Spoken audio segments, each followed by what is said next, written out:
Serge, le cours de conduite de VR à la FQCC, c'est quand même assez récent, là. Oui, c'est la 3e année que l'école a débuté les formations de la FQCC. Puis moi, je me suis joint là, la 2e année. Puis là, c'est de plus en plus populaire.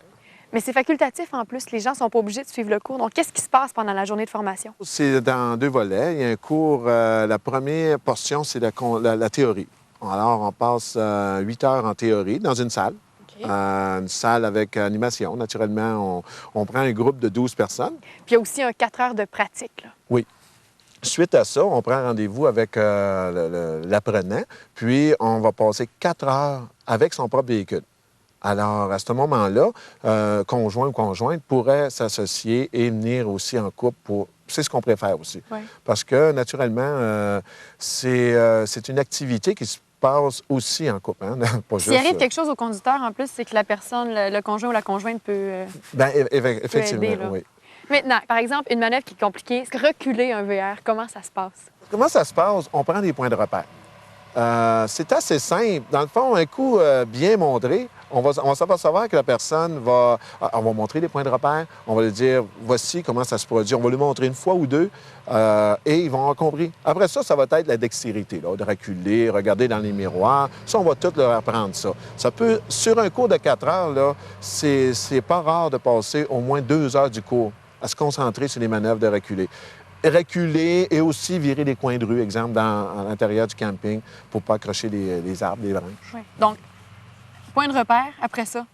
Point de repère, sécuriser notre site. Avant d'arriver, justement, sur le site, on va arrêter, on doit débarquer. On doit débarquer, on va visiter notre site, on reconnaît le danger potentiel, on vérifie, on regarde dans les hauteurs, les largeurs, et on peut aussi se demander à notre partenaire, notre guide, de s'installer de manière à ce qu'on peut le voir en tout temps dans les miroirs.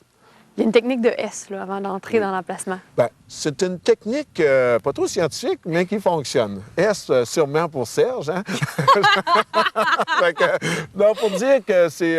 moi, pour vulgariser l'événement, je vais dire, prenez la technique du S, qui consiste à... C'est 3 points de repère, dans le fond. Le premier, c'est de rester droit. Le deuxième, on fait un genre de déplacement et on revient se repositionner, de sorte que l'arrière du véhicule sera déjà prêt à reculer dans le site, qui va éviter de grandes manœuvres de mouvement du volant.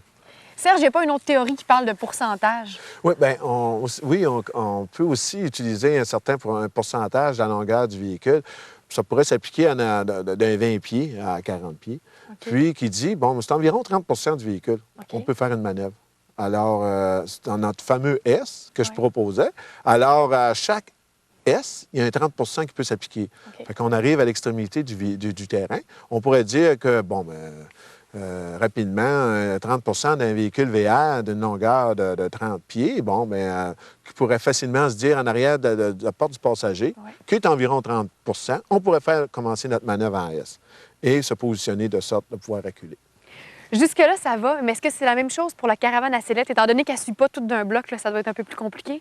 Oui, la caravane à sellette, elle a la particularité d'être articulée. Alors, un petit peu plus difficile à se repositionner, puis on doit travailler plus avec les rétroviseurs et être plus attentif aussi. Parce que là, on va avoir des angles morts qui vont apparaître aussi avec une caravane à sellette. Parce que quand on va commencer à faire le mouvement, alors le véhicule va commencer à, comme on dit, casser.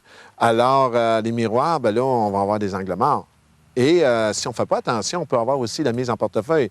Parce que souvent, le monde pense que la mise en portefeuille, ça se produit à haute vitesse sur les autoroutes, comme on entend aux nouvelles le matin. Pas nécessairement. Mais ça peut se faire à 5 km d'une manœuvre de reculons. La mise en portefeuille, c'est la cabine du camion qui va frapper après la caravane à sellette. Alors, ça peut être coûteux. Oui. C'est une méthode, il faut faire attention. Ça fait mal au portefeuille. Ça fait mal au portefeuille. Merci beaucoup, Serge. Merci.